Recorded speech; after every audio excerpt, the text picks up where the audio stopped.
በተለያዩ መድረኮች ስንነጋገር ቆይተናል። ምርጫችን እጅግ ሰላማዊ፣ ፍትሃዊ፣ ታማኝነት ያለውና ሀገርን ሊያጸና የሚችል መንግስት መመስረት መቻል አለብን በሚል የመጀመሪያ ግብ አድርጎ የተነሳ ነው። ይህን ግብ ለማሳካት ደግሞ ከኛ ብዙ ነገር ይጠበቃል ማለት ነው።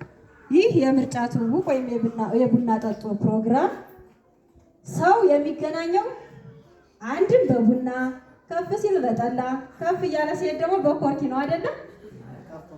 እሱ እንግዲህ እየቀረ ነው ከኑሮ ውድነቱ አንጻር። ስለዚህ ቀለል ባለው በቡና እንገናኝና የውስጣችን እናውራ፣ ስለ ሀገራችን እንምከር የሚል ይዘት እንዳለው ትገነዘባላችሁ ብዬ አስባለሁ። ስለዚህ ከዚህ በመነሳት ነገ ከነገ በኋላ በየቤታችን ስንሄድ በቡናው በተለያዩ ማህበራዊ ክስተቶች የምናገኛቸውን አካላት ስለ ምርጫ ግንዛቤ ፈጥረን ፓርቲያችን ብልጽግና መንግስት ሆኖ እንዲቀጥል የተሰጠውን እድል ደግሞ በድል ቀይሮ ህዝቡን ሊያገለግል እንደሚችል ግንዛቤ የምንፈጥርበትን እድል የሚፈጥር ነው የሚለውን ነገር ማስገንዘብ እወዳለሁ ማለት ነው። ስለዚህ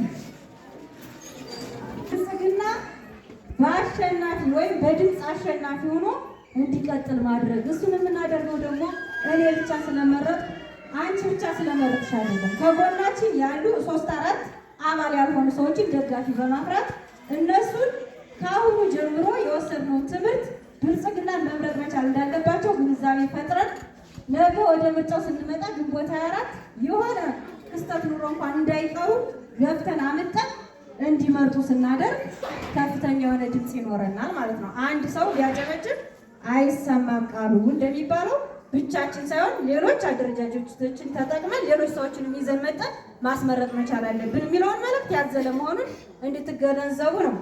ስለዚህ ይህን ቡና ጠጡ ፕሮግራማችን በእውቀት በክህሎት በተሻለ አስተሳሰብ ቀስመን ወስደን የተሻለ ውጤት እንደምናስመዘግብና ፓርቲያችን ብልጽግና አሸናፊ እንዲሆን መልካም ምኞቴ ነው። አመሰግናለሁ። ሌሎቻችን በዚህ ልክ እንድትሳተፉ